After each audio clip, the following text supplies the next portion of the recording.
নমস্কার বন্ধুরা, কেমন আছেন সবাই? আশা করি সবাই খুব ভালো আছেন আর আমিও খুব ভালো আছি। দেশ এবং দেশের বাইরে থেকে যারাই আমার ভিডিওটি দেখছেন তাদের সবাইকে পরিস কিচেন ব্লগে স্বাগত। তো বন্ধুরা, আজকে সকালবেলা আমি তোমাদের কাছে একটি অন্যরকম ভিডিও নিয়ে হাজির হয়েছি। বলতে গেলে পুরোপুরি অন্যরকম, কেননা এইরকম এত কিছু যতটুকু টাইম আমার মেয়ের সাথে আমার কীভাবে সকালটা শুরু হয় এত কিছু আমি তোমাদের সাথে এই পর্যন্ত কোনো ভিডিওতে শেয়ার করিনি। তো আজকে শেয়ার করবো যে সকাল থেকে ওঠার পর আমার মেয়ে আর আমার শাশুড়ি আমরা তিনজনের সকালটা কীরকমভাবে যায়। আসলে আমার হাজব্যান্ড বাইরে থাকে, তো আমাদের ঘরে কোনো পুরুষ মানুষ নেই। তো আমি, আমার শাশুড়ি, আমার মেয়ে, আমরা তিনজন মানুষই এই ঘরে থাকি। তো সকাল থেকে ওঠার পরে আমি, আমার শাশুড়ি, আমার মেয়ে তিনজনের চেহারা দেখি, এছাড়া আর কাউকে দেখতে পাই না। তো এইখানে আমার শাশুড়িও ঘুম থেকে উঠে গেছে, আমিও ঘুম থেকে উঠে ফ্রেশ ট্রেশ হতে চলে গেছি। আর এখানে আমার মেয়েও পড়তে বসছে, তার ঠাকুমা তাকে বই নিয়ে বসিয়েছে। আর দেখুন, তাকে কিছু করলেই সে আমার শাশুড়ির সাথে কীরকম করে, তাকে কিছু বলাই যায় না। পুরো সে অন্যরকম, অনেক রাগী। তাকে বেশি কিছু বলা যাবে না, সে তার মতন চলবে। তো একটু এরকমই আর কি। তো আমার শাশুড়ি তো জানে, তারপরে তার থেকে একটু দূরে দূরে থাকে, এর মধ্যে সে এরকম করে। তো যাই হোক, আমি আপনার সাথে রেকর্ড দিতেছি, আমি ভিডিওটা দেখে আমি নিজেই হাসতেছি। ওই তো এখন আমি আমার মেয়ের জন্য সকালবেলা খাবার আগে রেডি করাবো, কারণ খাবারটা রেডি না হলে পরবর্তীতে দেখা যায় কি মেয়ে খিদায় আমাকে আর কোনো কাজ করতে দেয় না, শুধু আমার থেকে বেস্ট ফিডিং করতে চায়। তো এর জন্য আগে আমি ওকে দেখি অন্য কোনো খাবার খাইয়ে তারপরে আমি কাজ করতে যাই। তো এখানে আমি স্নান টান করে এসে পড়েছি, ও ঘুম থেকে উঠতে উঠতে আমি স্নান টান করে সকালে সব কাজ করে এসে পড়েছি। তো এখন আমি মেয়ের জন্য খাবার তৈরি করছি। তো এই খাবারটাই আগে আমি মেয়েকে খাইয়ে দিয়ে তারপর আমার যা কিছু আছে সব কিছু করবো।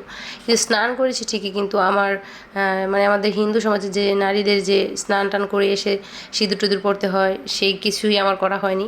কারণ মেয়ের খাবারটাই আগে তার জন্য বসিয়ে দিয়েছি, যাতে সে খিদায় কান্না না করে বা আমাকে ডিস্টার্ব না করে। তো এখানে খাবারটা একটু ঠান্ডা হওয়ার জন্য আমি রেখে আসছি। আর এখানে এসে দেখতে পাচ্ছেন আমি এখন নিজের কি বলবো, সাজুগুজু করছি আর কি। তো আমার মেয়ে প্রতিদিন আমাকে এরকমভাবে সে ফলো করে যে আমি কি করি না করি, সব কিছুই দেখেন আমি যা করতেছি সে তাই করে। আমি যদি ড্রেসিং টেবিলের সামনে আসি, সে আমার আগে সে এখানে এসে দাঁড়িয়ে থাকে যে আমি কি করব, সেও করবে। তো দেখুন আমি কি করছি, সে বারবার আমার দিকে তাকাচ্ছে, এতে সে আমাকে জড়িয়ে ধরছে, বলছে মা আমাকে এটা দাও ওটা দাও। তার বয়স কিন্তু মাত্র 24 মাস হয়নি, এখনও 23 মাস আর কি, 24 মাস সামনের মাসে হতে চলবে। তো ও ভগবান দিলে ও ছোট থেকেই খুব অ্যাক্টিভ। সে 8 মাসে হাঁটা শিখছে, আর সে মা বলা শিখে গেছে। সে 1 বছর হওয়ার মধ্যে সে আমাকে মা বলা শুরু করে দিয়েছিল। তো ভগবান আমার মেয়েটাকে কথা, হাঁটা সব কিছুই খুব তাড়াতাড়ি শিখিয়ে দিয়েছিল।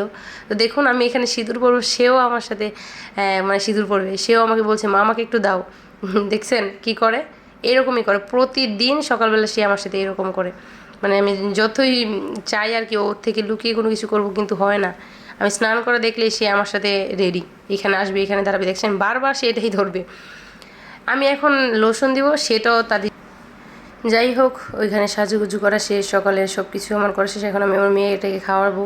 তো সে বুঝে গেছে যে আমি তাকে এখন খাওয়াবো, তার জন্য সে আমার সাথে যত প্রকারের ঢং আছে সব করছে। আর মেয়ে মানুষ মানেই কিন্তু ঢঙই, বুঝছেন। আসলে আমি ঢং বলতেছি, এটা কে কে এরকমভাবে বলেন আমি জানি না, কিন্তু আমরা আমাদের এই ভাষা এইভাবেই বলে, নারায়ণগঞ্জের ভাষায় এইভাবেই বলে যে মেয়েরা অনেক অনেক ঢং করে আর কি, এরকমভাবে বলা হয়। যাই হোক, আমার মেয়েটা একটু ঢঙই বলতে পারেন, সে খুব অভিনয় করে। মা, তার বড় মা, তার বড় বাবু সবার সাথে, তার ঠাকুমা সবার সাথে অনেক অভিনয় করে করে বোঝায় যে সে এটা করতে চায় ওটা করতে চায়, তার ভালো লাগে না, তার খারাপ লাগে, তার ভালো লাগছে, এরকম সব কিছুই সে ভঙ্গিমা দিয়ে বোঝাতে পারে। তো যাই হোক, আমি আমার মতন করে আপনাদের সাথে কথাগুলো শেয়ার করছি, জানি না কার কাছে কেমন লাগবে আমার কথাগুলো। আসলে ঢং, ভঙ্গিমান, অভিনয় আমি আমার মতন করে বোঝাতে চাচ্ছি আর কি। তো এই তো আমার মেয়েকে এখানে খাইয়ে দিতে বসে গেছি। আমার মেয়েটা আসলে এখন চায় সে নিজে নিজে খাবে, সে নিজে নিজে ধরে খাবে, আমাকে খাইয়ে দিতে দিবে না। তার অনেক প্রচেষ্টা চলে, যখন আমি কোনো একটা খাবার নিই তার অনেক প্রচেষ্টা চলে যে সে নিজে নিজে খাবে। দেখুন আমি এইভাবে একটু মুখে দেই, সে কিন্তু চামিচটাতে নেয় ঠিকই, কিন্তু মুখে ঠিকমতো দিতে পারে না। আমি যদি দিয়ে দিই তাও সে আমাকে ধরতে দিবে না, সে নিজে নিজে খেতে যাবে। তবে বাচ্চাদের আসলে নিজে নিজে খেতে পারলে ভালো, কিন্তু সে চেষ্টা করে ভগবান দিলে, কিন্তু পারে না। এর জন্য আমার মনে হয় কি আমি তাকে খাইয়ে দিলেই মনে হয় ভালো হয়। কিন্তু সে এতটাই দুষ্ট, সে নিজে নিজেই খাবে, আমাকে সামনে বসিয়ে রাখবে, আমি দেখব।